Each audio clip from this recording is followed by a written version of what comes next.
Last week on NATEFLIX, I mentioned that I think in some ways TV is the new movies. This season, more than any year that I can remember in the last 10 or 15 or 20 years, there have been an amazing array of really good TV shows. Comedies, dramas, thrillers, horror, whatever genre you could want, even westerns. There's a quality TV show out there.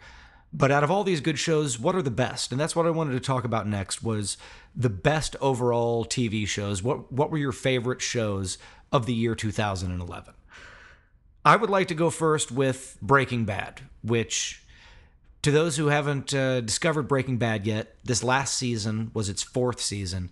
This is a show that has grown better and more deep and more complex and more interesting with each year. Something that we don't get from movies anymore. It's a show starring Bryan Cranston, playing a man named Walter White, who is a chemistry teacher, a high school chemistry teacher, who is diagnosed with terminal cancer. To leave his family a nest egg in his passing, he uses his chemistry skills to start cooking up crystal meth. His skill set allows him to create the greatest crystal meth that's ever been smoked by anybody. Or snorted, I would imagine.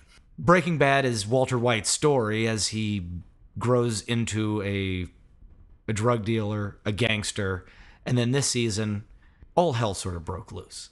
I thought, for me, it was the most satisfying and compelling dramatic series of the year. It played like a 13-hour-long movie, and I'm ready for the next 13-hour-long movie to come back.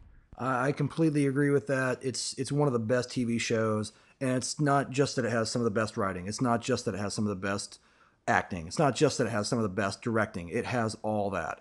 It's an amazing show. It has great production value, and you can't help but love some of the characters even though you know they're bad. And at what point do you start hating them? That's what has always made me love some of the TV shows that I love the most. Sopranos, The Shield. The Wire. The Wire. At what point does this guy become a bad guy? At what point is he not just a father trying to take care of his family, and does he become an evil, evil man? And that's kind of the heart of the show. And this season you kind of see this is the turning point. This is the tipping point. If there wasn't one before, this is definitely it. And great way to finish off the season with what happens. I always think that the best series in any way, series of movies or TV shows, is always going to be better if everything is pre-planned. And the way that Breaking Bad plays out, it just seems like every moment in the whole series is planned together. The whole entire series, every season, every moment is something that you are meant to see that will come back later. The tension just builds. You are at the edge of your seat the whole time. The cliffhangers are insane. You're always waiting for the next episode. The show really defines the way that the character arc goes, where Bryan Cranston's character Walt, he just keeps getting more and more bad, and you love to see it happen. You can find it at Go Video. We have seasons, all the seasons that have been released on DVD so far. My second favorite show this year, and I can't even say it's the second favorite show. My other favorite show this year is in some ways the complete opposite of Breaking Bad. Breaking Bad is like Walter White and his meth cooking process. It's a very precise show. It knows where it's going. It's very linear about this man and his story. Sons of Anarchy is a drama, thriller, action, over-the-top, soap opera for men, what have you, show about a biker gang in California that are involved with Mexican drug cartels, with corrupt police officers, with the IRA drug running, gun running. This is a show of complete, as the title would suggest, anarchy. Breaking Bad is a laser fine show about one man. And this show has, at any one time, a dozen different storylines all going off at the same time. But they all work together in such precision that it's really incredible writing. The acting is as good as Breaking Bad or very close to it. Sons of Anarchy, also available at Go Video, one of the best shows on TV and definitely one of my best picks for 2011. Now, what I like about this show compared to Breaking Bad is that Breaking Bad is so complex and there's so much going on. It would be hard to jump in at any episode. Sons of Anarchy, although it is episodic, there is a long story going on. You really can kind of jump in and watch any episode in any order because there's always some type of story that starts and ends at the beginning of the episode, and you have this team of bikers who are bad guys. They do illegal things, but they also believe in family and they believe in their community. And the people in the community trust them sometimes more than they do the police. So there's always something lovable about this gang of bikers that all have a heart of gold, even though they're all criminals. And they're always looking to help somebody in the show. And there's always some type of really interesting story that begins and ends at every episode. So definitely try to jump into this one. Yeah, I would completely agree. It's a great show. Again, kind of goes at the morality question of what's acceptable, what's good, what's bad. One of the things that drew me to it was knowing that Kurt Sutter, one of the main producers behind The Shield, was basically the creator of the show, and seeing the devotion that he's given, and he kind of does appear to live that biker lifestyle to some degree. He brings a little bit more authenticity to it, and I mean, it's a great show. Some good action, some good storylines, some heartfelt stuff. Certain parts will break your heart and other parts will get you like just running and ready for action. And it just does a great job of mixing and blending those things together, much like Breaking Bad does, but it's a little bit more of an action-oriented rather than a drama-oriented show, in my opinion. Now, Breaking Bad you can catch on AMC, and Sons of Anarchy can be seen on FX. Let's talk about comedy a little bit. My favorite comedy on TV for the past several years, ever since it started airing, has been The Office. I think that show progressively became amazing. Lately, this is the very first season that did not have its star, Steve Carell, as he left the show last season. So my new favorite comedy this year, and I'm not going to say this because Steve Carell's gone, but my new favorite comedy is Parks and Recreations, which actually comes on right after The Office on NBC. Parks and Recreation stars Amy Poehler from Saturday Night Live, Aziz Ansari, who you've seen in several TV shows and movies, including Human Giant. This comedy, Parks and Recreations, is definitely surpassed The Office. It has the same executive producer, Greg Daniels, and it's not just because Steve Carell's gone, because The Office I think is still one of the best comedies on TV. But Parks and Recreations, if you haven't seen this one, check it out. The best reason why I like it is because it knows what is good about itself, and it constantly learns and adapts.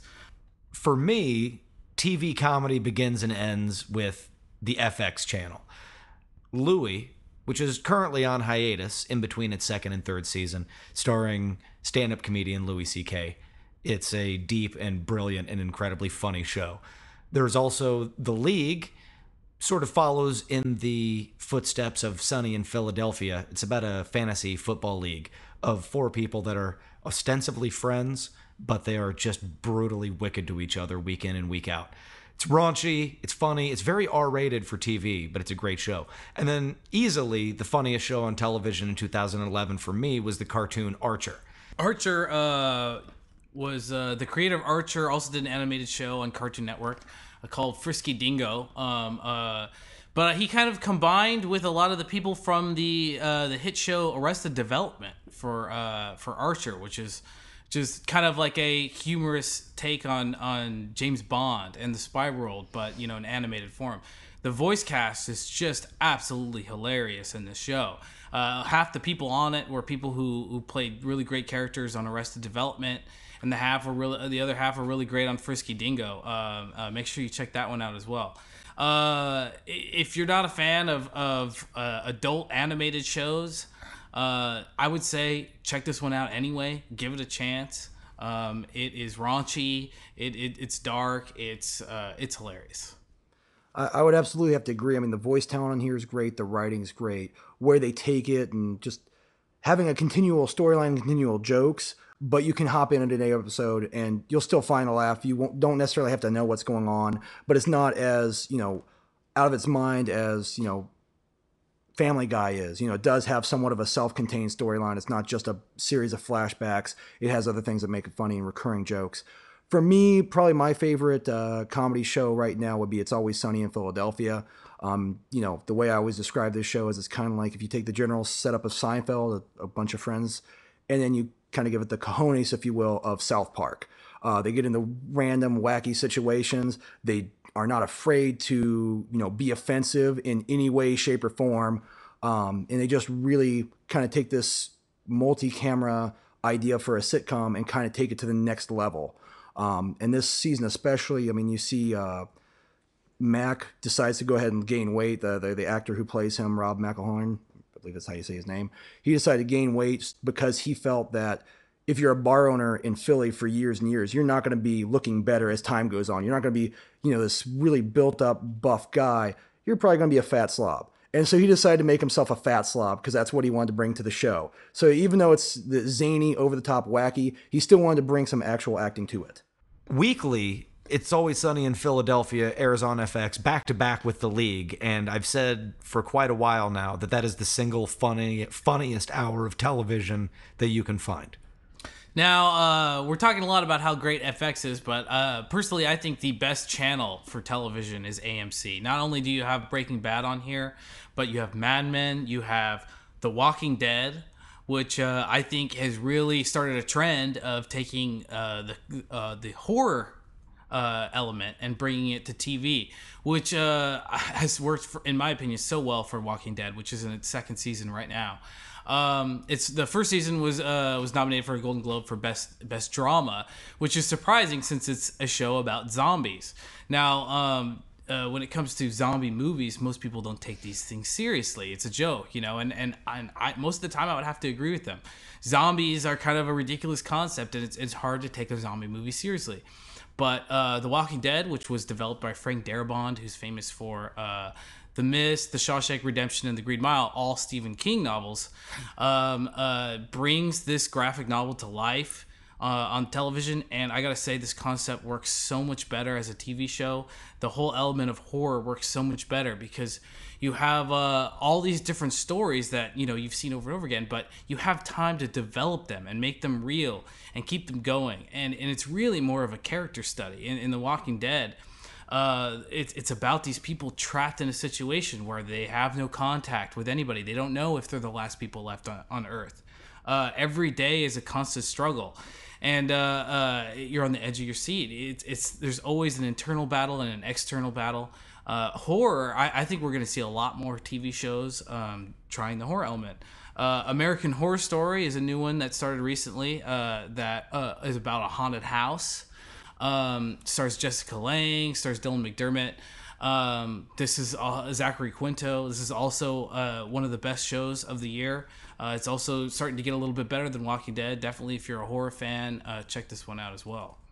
Yeah, for me, I'm a huge Walking Dead fan. I never read the comics, which may be a good or a bad thing as far as it goes, because I know the storyline is constantly deviating from that.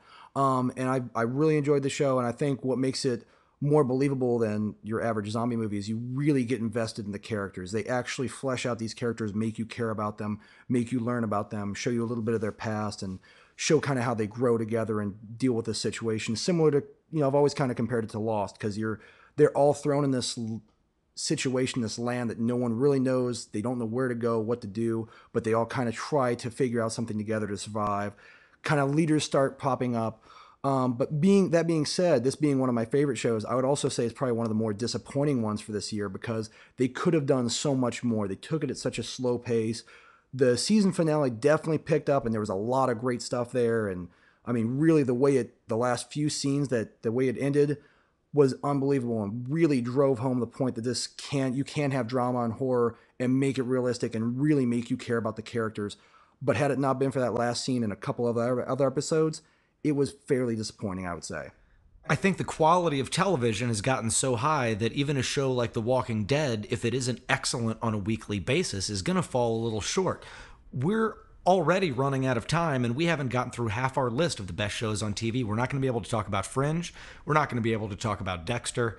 Just Game of Thrones, Boardwalk Empire. There are so many great shows on TV right now, and a great many of them are available at Go Video. Check us out at govideogainesville.com, and we'd love to hear what your picks for the best TV shows are of 2011. Send me a message at NATEFLIX on Twitter with the hashtag best shows of 2011. Look us up on Facebook. You can find me under NATEFLIX or under Go Video. Or send us an email at govideogainesville@gmail.com. Griff, I'd like to thank you for joining us this morning. We will be back next Sunday morning for more movie talk.